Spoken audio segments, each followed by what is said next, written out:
From the alley-oops at Keyshaw to the glory days at the stick. From who's got it better than us to brick by brick. It's always the 49ers way, from off-season to game day. Yeah, we talk back. It's the 49ers Cutback.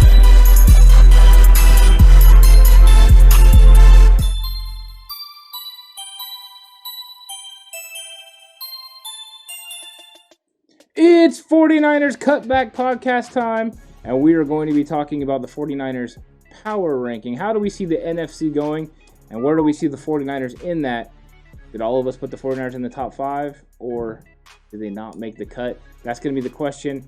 Alex, let's start with you. Let's kind of go reverse order. Let's go Alex, then Horst, then me. Ooh. For the first one. Who do you got at number 5? Listen, I hate to do this to the Niners, but at number 5, I don't have the 49ers. At the end of the day, the Niners are fairly safe. I know, just swerving everybody. You know, you have to. You just kind of have to. I know. Is that the reaction you want? No. Sorry. No, that's fine. Listen, at 5 this year, I'm going to surprise him, folks. I'm going to go with Tampa Bay at 5. Wow. And the reason for that is I'm a firm believer in that you have to change something. You have to do something different. Okay. You have to change certain things in order to get back. Tampa Bay didn't change a lot. They brought back a lot of pieces. They had a fairly good draft. They go get Joe Tryon. They're going to let go probably of the linebacker and roll with this guy on the field. Mm-hmm. But the key pass rushing pieces, they brought back. I don't think that D-line of the Tampa Bay Buccaneers was elite. I think the O-line for the Chiefs was atrocious. Well, yeah, they're definitely atrocious. But that's why they were dominant. Yeah. It's because they faced an atrocious team. Okay. The Chiefs have addressed that issue. Other teams in the AFC have addressed that issue. And Tampa Bay didn't get younger at a position that needs to be elite in order for their defense to have success. I think you see a drop-off in that defense, which means a drop-off in terms of their dominance. And when they play a team like the Niners in the playoffs, you're not going to get the same result that you got against a team like the Chiefs. In fact, it's going to be the inverse. You're going to get mollywopped. So they're sitting there at 5 for me. Because let's not forget also, they should have lost that game to the Washington football team, and if Alex Smith was the quarterback in that game, there's a good chance they're not even in the Super Bowl.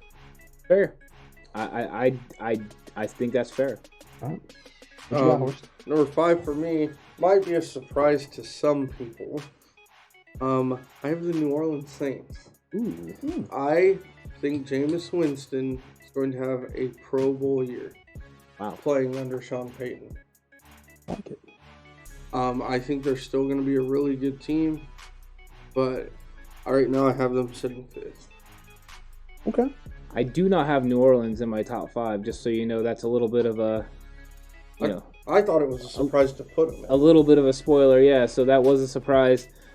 This might also be a surprise because at number 5, it is time for me to align myself, at least for this, in the top 5 with Gettleman and the big people, because the New York Football Giants are going to be the number 5 team in the power rankings. I like what they did in the draft. I like what they've been doing in free agency. I think this is the time Daniel Jones puts it together. He gets a very good offensive line. Saquon Barkley gets going. The offense changes. Plus, they're playing in the NFC East, which I think they will obviously have, good matchups, favorable matchups against the Eagles. I think that they have the guys that can handle that Washington defense. I'm not all in on Fitzmagic being the big reason why the football team is the team, to beat in that division. And I don't think Dallas is ready. Dak is coming back, but I think the offensive line is still old and weakening, and the draft picks aren't ready to go this year. So I got the big people as my number 5 team in the power ranking. Impressive, my guy. I feel shocked. Pretty shocking. Horst at 4 in your NFC power rankings. Let me say that this comes with the large asterisk of one human being on their team playing this year for them. I wonder who that could be. I have Green Bay if Aaron Rodgers plays. Okay. I think that's fair to make an if there because... Yeah. But Green Bay every year right around right here Mm-hmm. when Aaron Rodgers is playing. And I think they'll continue. I don't think they're a Super Bowl threat, but I think they're a playoff team. Listen, that's fair. That's entirely fair.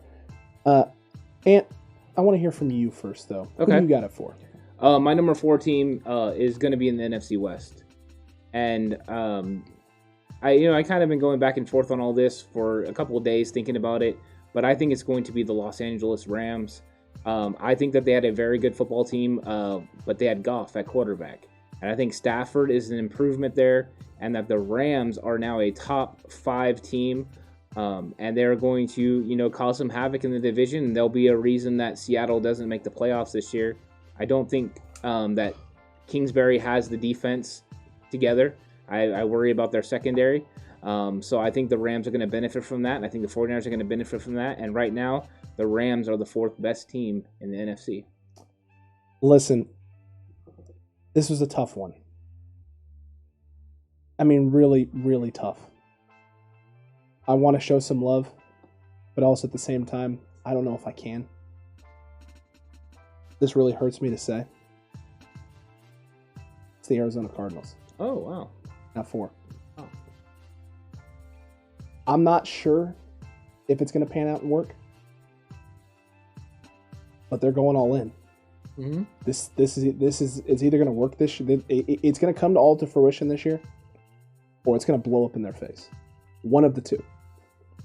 I'm leaning towards it working for them and them putting it together. I think they've done enough to address the offense in terms of weapons enough that Kyler Murray has no excuses.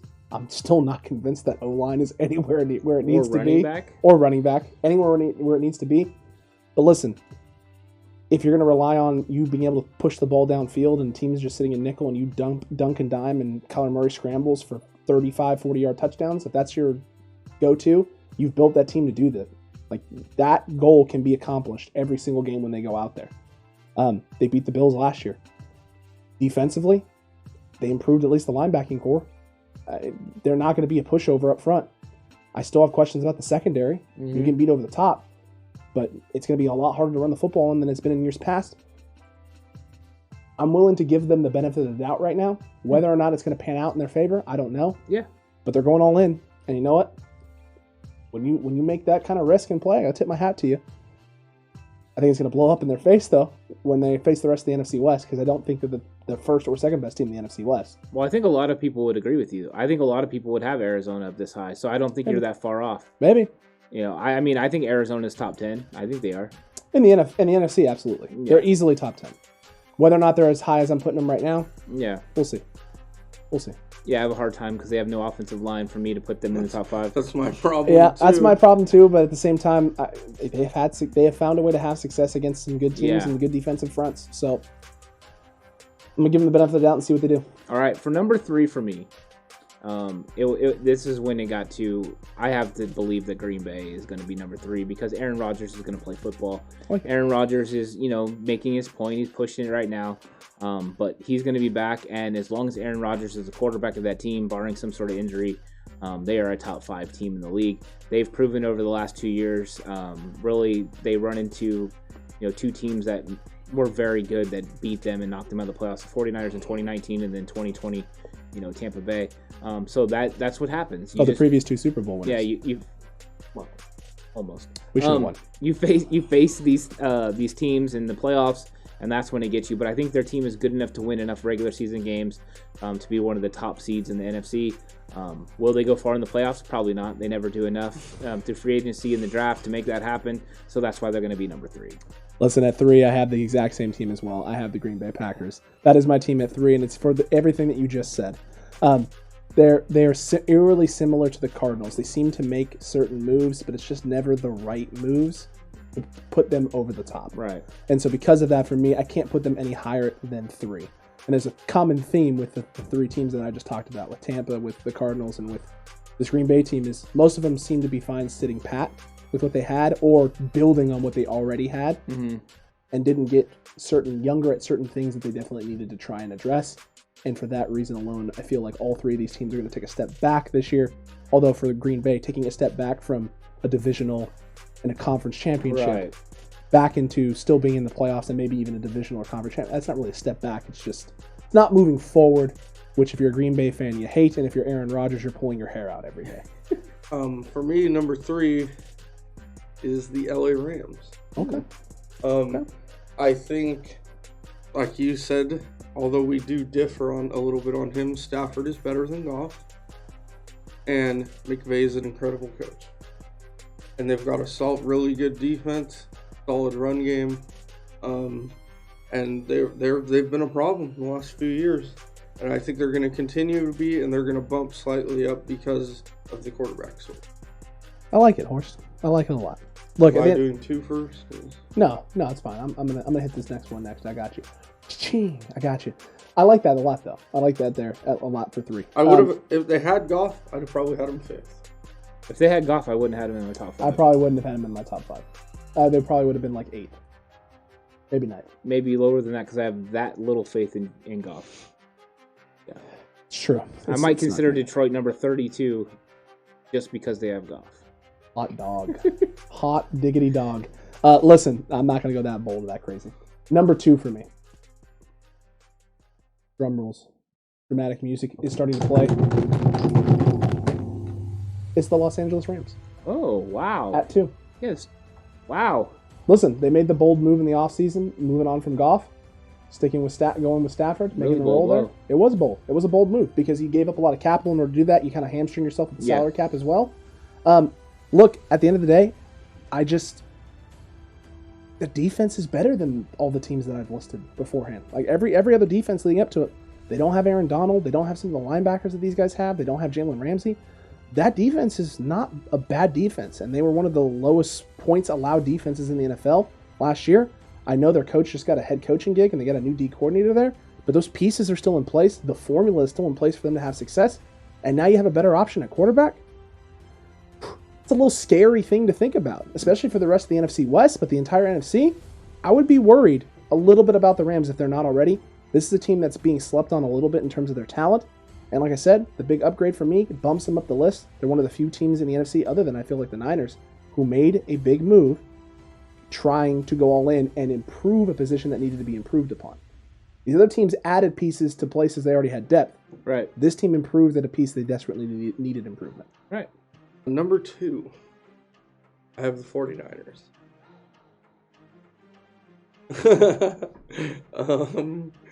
I have the 49ers because to start the season, this is kind of going to give away who my number 1 is, but being they haven't lost anything big, you have to knock the champ out. I think at the end of the year, the Niners are going to be the number 1 in the NFC. But to start the year, I have to put them number 2 because of that. I apologize for But my I friend. do think the Niners have the best 53-man roster in the NFC. Yeah, it's time for my number 2, and mine is also the San Francisco 49ers. Here being the reason, first off, I don't know if the 49ers have the best 53-man roster. The reason being is there's some unknowns. There's some unknowns at the cornerback position. There's some unknowns at the receiver position and depth reasons. There's the unknown of the injuries. The one thing that we do know is that, there was a team that won the Super Bowl last year, and they brought back all 22 starters. And so, as Ric Flair would say, to be the man, you have to beat the man. So right now, I'm going to put the 49ers at number 2.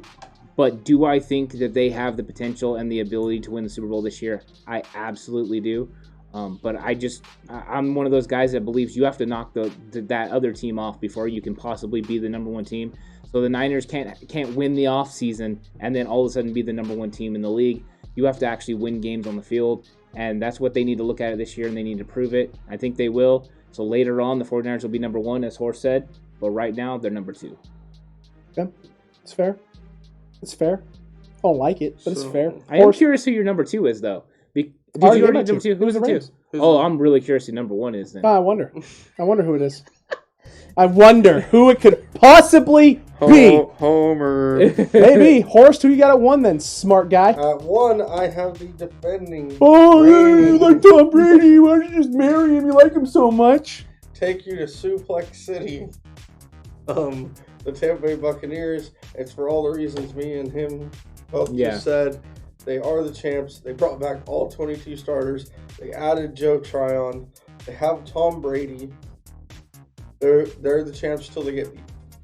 Yeah, and they added Antoine Winfield last year, and now he's going to be the second year, in this defense.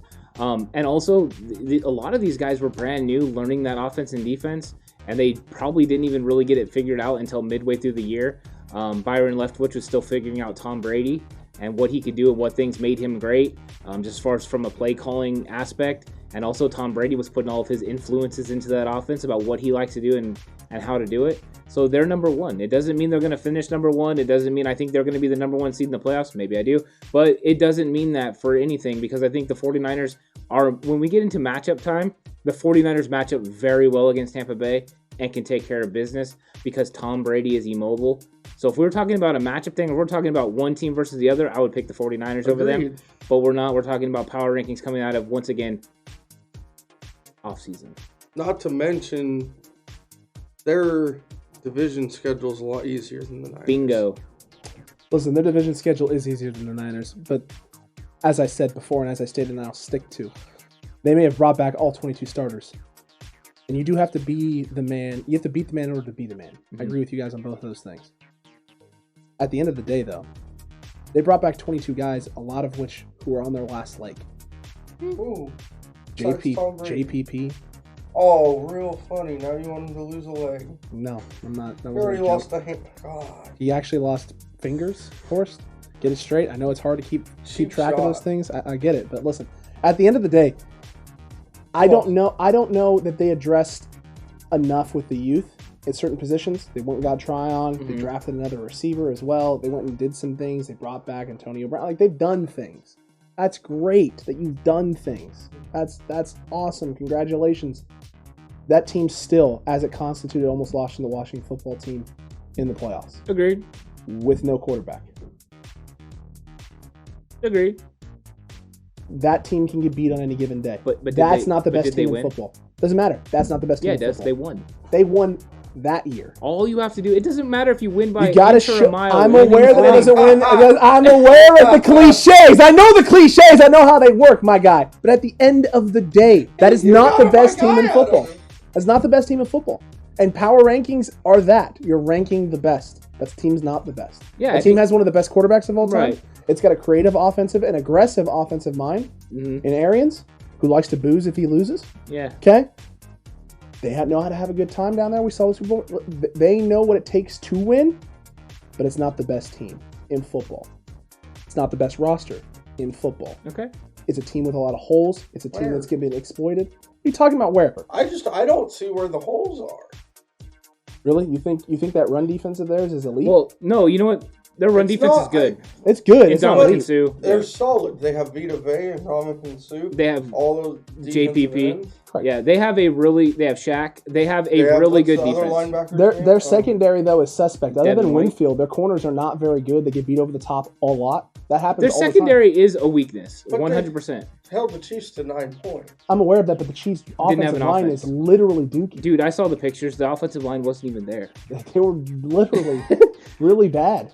So, I mean, listen, I see dead people is basically what happened. I am not going to crown them because of Brady. I'm not going to crown them because they've won something last season. That was last season. That's basically what you do. That's what most people do. That's what a start of the year power rank. No, start of the year power ranking can be whatever you want it to be, which is why the 49ers are number 1 on my list. I didn't even get to say that part. Yeah, you did. But let me say that I understand where you're coming from. I know that you understand. Yeah. You just wholeheartedly disagree. I just don't say wholeheartedly, but I disagree. I think it's by this much that I picked Tampa. Well, and the thing is, because I think there's so many questions that have been answered about Tampa Bay. Going into last year, I had big questions about Tampa Bay. I still have big questions. But they won a championship, so they proved that at least the formula works. The 49ers haven't won a championship yet. So they have questions that need to be answered, especially the injury concerns, the DB depth, and then also the receiver depth. Mm-hmm. If those things weren't questions, and maybe some of it's because we know the 49ers are so much better than the other teams, maybe. But if those weren't questions, then I would 100% agree with you. Mm-hmm. But I do not because of those reasons. Okay, fair enough. Tampa Bay is 5 for me, and it's 1 for you guys. Let us know what you think about all of these rankings down below right now in this comment section. Comment. You agree with me, Tampa Bay? That shocked me. The Tampa Bay Buccaneers are 5? No, it was the big people. Oh, the big people at 5. It was incredible. It was really good. Did you like our power rankings? Do you agree with them? Am I being too much of a homer? Are these guys right? Tampa Bay is up first, and they're number one in the number one spot until the Niners dethrone them. We want to hear from you. Let us know about it down below. And while you're down there, don't forget to like the video. Don't forget to subscribe if you haven't already. Hit that notification bell. Share the video with your friends. Let's expand this conversation. Send it to your buddies out there in the NFC East. Mm-hmm. Send it to your friends out there in the NFC South. Let's talk about this. Did we snub some teams? We want to hear from you. Yeah, I think we gave a lot of teams some love and some support on this. One thing I will say is that I think that every division is going to be represented, especially in our top 5, because there's a lot of good teams out there. Another team that was on the outside that I was thinking about was the Bears, but I just don't know how it's going to go with the quarterback situation. But that defense is one of the top defenses in the league. Also, the football team I think is also another opportunity. Another team that could get up into that top 5. Both those are really good. But make sure you join the conversation. Make sure you let us know if you're a football team person, you like to jump on all of our stuff last year. Go ahead and jump on it this time as well. Let us know why we should have had them in the top 5. And also, it's okay to be a homer. Gary picked the 49ers to go 17-0 to win every playoff game and win the championship, dethrone the Dolphins as the only undefeated team in history. I would just like to say I like his optimism, and if Gary's right, I'm 100% behind it. Yep, I'll take it. Yeah. 100% every day, all day. 49ers all the way, at least for me. And until rhymes. It did. I mean, hey, I'm all over it today. And until next time, 49ers fans, you stay safe. Remember the right way. As always, the 49ers.